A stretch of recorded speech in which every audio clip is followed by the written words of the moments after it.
तू ही रे माझा मितवा मालिकेच्या आजच्या भागामध्ये अर्णववर हल्ला करायला जात असलेल्या गुंडाचा ईश्वरीने घट्ट गळा दाबलेला असतो। अर्णव थोड्या वेळाने ईश्वरीजवळ जातो आणि ईश्वरीला मागे घेतो। ईश्वरीने हात सोडल्यानंतर तो गुंड जमिनीवर कोसळतो। अर्णव ईश्वरीला प्रेमाने जवळ घेतो। अर्णव ईश्वरीला म्हणत असतो, मी सिंदूर, मी तुला म्हटलं होतं ना आतमध्ये बस म्हणून। परंतु ईश्वरी यावर म्हणते, मी तुम्हाला म्हटलं होतं ना सर, मी तुमच्या कायम पाठीशी असेन आणि तेही खंबीरपणे। यावर अर्णव म्हणतो, सावित्रीसारखी? ईश्वरी हो म्हणते। त्यानंतर अर्णव ईश्वरी पुन्हा गाडीमध्ये जाऊन बसतात आणि जायला निघतात। ईश्वरी म्हणते, सर आपल्यासमोर किती संकट येत आहेत। त्यानंतर ती देवाला नमस्कार करून पाठीशी उभा राहा असं म्हणते। निघत असतानाच त्यांना मामाचा फोन येतो। मामा त्यांना विचारत असतो, तुम्ही अजून कुठे आहात? आम्ही इथे पोचलो सुद्धा, तुम्ही लवकरच या। ईश्वरी मामाला म्हणत असते, अहो मामा, आम्हाला वाटेमध्ये खूप प्रॉब्लेम्स आलेत। मामा, कसले प्रॉब्लेम्स असं विचारत असतो, परंतु अर्णव मामाला काहीही कळू देत नाही। त्यानंतर सौदामिनीचा एक गुंड सौदामिनीला फोन करून ते लोक आम्हाला मारून निघून गेले असं म्हणतो। उदयकांत इकडे रमाकांतला म्हणत असतो, दादा, तुझ्या जीवनाच्या या अंतिम क्षणी तुला कुठल्या देवाचं नाव घ्यायचं आहे ते ठरव रे बाबा। काय आहे ना दादा, नियती सुद्धा किती क्रूर आहे। शास्त्राप्रमाणे मोठ्या भावाचे अंत्यविधी बारक्या भावाने करायचे असतात। इथे तर माझ्या हातून मरण लिहिलं आहे तुझ्या नशिबात रे। रमाकांत म्हणत असतो, मूर्खपणा करतोयस तू। उदयकांत म्हणत असतो, मी तुला आधीच संपवायला हवं होतं, पण मीच मूर्खपणा केला। एवढ्यात उदयकांतचा फोन वाजतो। उदयकांतला वल्लरीचा फोन आलेला असतो। उदयकांत म्हणत असतो, वल्लरीने सांगितलं आहे तुला संपवून टाकायला आणि तुला माहिती आहे मी बायकांचं मन मोडू शकत नाही। पुढे उदयकांत म्हणत असतो, आता हा अंतिम प्रवास तुझा सुखाचा हो, हीच देवाचरणी प्रार्थना। दुसरीकडे अर्णव आणि ईश्वरी दोघेही स्पर्धेच्या ठिकाणी पोहोचत असतात। रस्त्यामध्येच त्यांना एक पालखी निघालेली दिसते। यावर ईश्वरी अर्णवला गाडी थांबवायला सांगते। अर्णव म्हणत असतो, एकतर आपल्याला उशीर झालाय आणि तुला काय दर्शन घ्यायचं आहे। परंतु ईश्वरी अर्णवचं काहीही बोलणं ऐकत नाही आणि ती जाऊन त्या पालखीचं दर्शन घेते।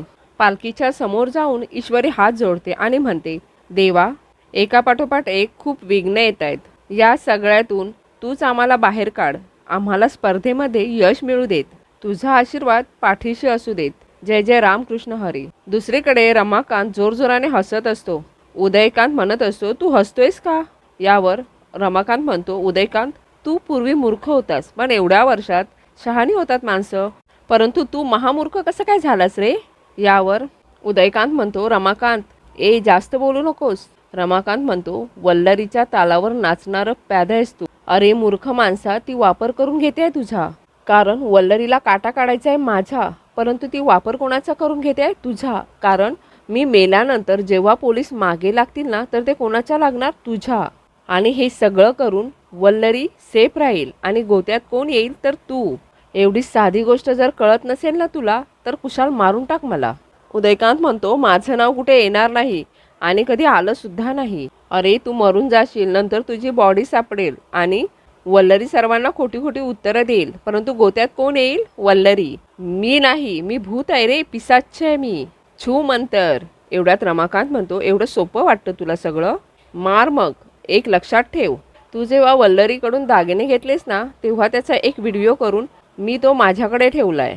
वल्लरी सकट तुला अडकवायचा हा ठोस पुरावा, आणि वल्लरीच्या नादी लागून तू हे सगळं करून सही सलामत सुटशील या भ्रमात राहू नकोस। तो व्हिडिओ जिकडे पोहोचायचा तिकडे पोहोचेल, मी मेल्यावर सुद्धा।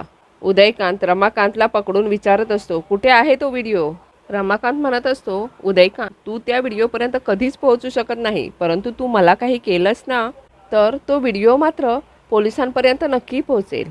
असं म्हणून रमाकांत म्हणतो, काय झालं, मारतोयस ना मोठ्या भावाला? उदयकांत मात्र एकटक त्याच्याकडे बघतच राहतो। दुसरीकडे ईश्वरी नमस्कार करत असताना अर्णव तिच्या बाजूला येऊन उभा राहतो। ईश्वरी त्याला सुद्धा पालखीला नमस्कार करायला सांगते। पालखी निघून गेल्यावर ईश्वरी अर्णवला म्हणते, सर, देव आहे आपल्या पाठीशी, आता बघा, आता सगळं नीट होईल। यावर अर्णव सुद्धा हो असं म्हणतो। नम्रता आणि आकाशला डुप्लिकेट पासेस मिळालेले असतात। आयोजक आकाश आणि नम्रताला ऑफिसमधून जायला सांगतात, परंतु आकाश म्हणत असतो, त्यांचे सुद्धा पासेस हरवले आहेत आणि आम्ही एकाच घरातले आहोत। आयोजक म्हणत असतात, त्यांचे पासेस तुम्हाला कसे मिळणार? कारण तुम्ही आकाश टेक्सटाईलतर्फे फॉर्म भरलात आणि त्यांनी सात्विक फॅशनतर्फे. एवढी साधी गोष्ट तुम्हाला कळत नाही.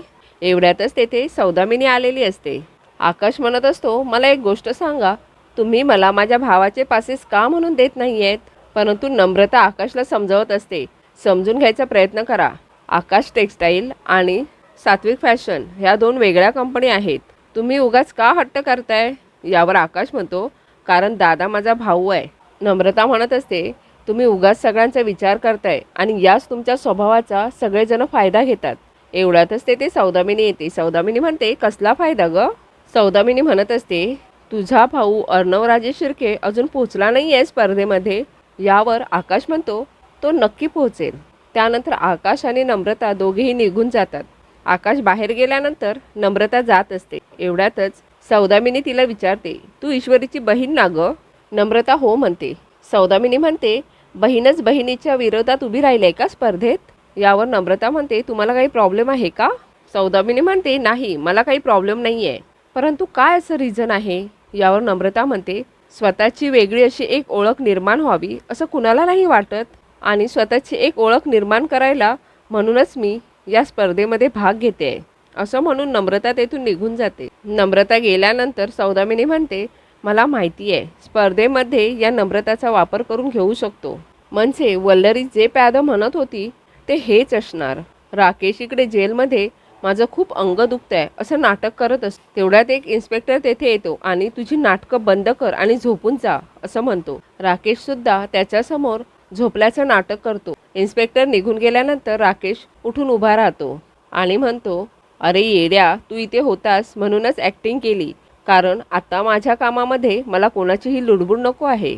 त्यानंतर राकेश तेथे असलेला माठ त्यावरचं झाकण काढतो आणि त्यातील पुडीमध्ये असलेली राख आपल्या हाताने उधळतो आणि जोरजोराने हसू लागतो. दुसरीकडे रमाकांत उदयकांतला म्हणत असतो, बघ तुला पटतंय ना, ती वल्लरी स्वतःच्या स्वार्थासाठी तुझा वापर करून घेते आहे. मला सोड इथून, मला घरच्यांना तिच्याबद्दल सगळं सांगायला हवं. अरे तिचं काम झालं ना की तुझाही काटा काढायला मागे पुढे बघणार नाही ती. मी तुला शब्द देतो, तुझं नाव यामध्ये कशामध्ये सुद्धा येऊ देणार नाही मी. यामधून बाहेर काढू दे मला घरी जाऊ देत. त्या वल्लरीला थांबवायला हवं. अरे. यावर उदयकांत रागानेच रमाकांतच्या एक जोराने मारतो. थोड्या वेळाने रमाकांत बेशुद्ध होतो. उदयकांत म्हणत असतो, हा बरोबर बोलतोय. तो व्हिडिओ जर पोलिसांपर्यंत पोहोचला तर पोलीस वल्लरीपर्यंत आणि नंतर माझ्यापर्यंत यायला वेळ लागणार नाही. उदयकांत अर्णवच्या घरात घुसून तो व्हिडिओ शोधून काढता येईल का असा विचार करत असतो. राकेश इकडे खूप जोरजोराने हसत असतो आणि म्हणत असतो, चिंटुकल्या आजपर्यंतचा सगळा हिशोब पूर्ण करणार आणि तोही एका झटक्यात. असं म्हणून तो त्या माठामधून एक टाईम बॉम्ब बाहेर काढतो. उदयकांत म्हणत असतो, हा बेशुद्ध आहे तोवर मी त्या अर्णवच्या घरात घुसून तो व्हिडिओ बाहेर काढतो, नाहीतर ती वल्लरी माझ्या पाठीत खंजीर खुपसायला सुद्धा मागे पुढे करणार नाही. उदयकांत विचार करत असतानाच समोरून वल्लरी आत येते. वल्लरीला बघून उदयकांतला शॉक बसतो. उदयकांत वल्लरीला म्हणतो, तू इथे, तू तर पुण्याला जात होतीस ना? यावर वल्लरी म्हणते, मी केव्हा कुठे आणि कसं जाईन हे माझं मला सांगताही येत नाही. आहेच मी थोडी अनप्रेडिक्टेबल. कारण कसं आहे, माणसं प्रेडिक्टेबल वागायला लागली ना की तुझ्यासारखी माणसं त्यांना विकून टाकतात. त्यानंतर वल्लरी उदयकांतला म्हणते, तुला सर्व सांगायला बांधील नाही आहे मी. तुला जेवढं सांगितलं आहे तेवढंच काम करायचं, लक्षात ठेव. उदयकांत वल्लरीला व्हिडिओबद्दल सांगतो. वल्लरी रमाकांतजवळ जाते आणि त्याला उठवत असते. उठवून त्याला विचारत असते, कुठे आहे तो व्हिडिओ, सांग लवकर. वल्लरी उदयकांतला म्हणत असते, आपल्याला पुरावा हवाय ना, मग याला असं मारून नाही चालणार, ह्याला बोलतं कसं करता येईल ते बघ. आणि ती रमाकांतला शुद्धीवर आणायला सांगते. उदयकांत पाणी आणून रमाकांतच्या तोंडावर मारतो. थोड्या वेळाने रमाकांत शुद्धीवर येतो. रमाकांत म्हणत असतो, तुम्ही मला कितीही त्रास दिलात ना तरीसुद्धा मी माझं तोंड उघडणार नाही. राकेश इकडे म्हणत असतो, चिंटुकल्या, तुला काय वाटलं, तू मला आत पाठवलंस म्हणजे मी काहीच करू शकणार नाही? या राकेशला ओळखलं नाही आहेस तू अजून? असं म्हणून राकेश अर्णवला बॉम्बने उडवायचा प्लॅनिंग करत असतो. उद्याच्या भागामध्ये आपण पाहणार आहोत. रमाकांत आपल्या हातामध्ये एक काठी घेतो आणि ती काठी जोरानेच उदयकांतच्या डोक्यात घालतो आणि तेथून पळून जातो. अर्णव ईश्वरी स्पर्धेमध्ये पोचण्यासाठी निघालेले असतात. त्यांना खूप उशीर झालेला असतो आणि म्हणूनच ते दोघेही खूप टेन्शनमध्ये असतात. दुसरीकडे उदयकांत वल्लरीला फोन लावतो आणि म्हणत असतो, रमाकांत माझ्या तावडीतून पळून गेलाय. हे ऐकून वल्लरीला खूप टेन्शन येतं. अर्णव ईश्वरी जात असतानाच समोरच ईश्वरीला रमाकांत दिसतो. ईश्वरी लगेचच अर्णवला गाडी थांबवायला सांगत असते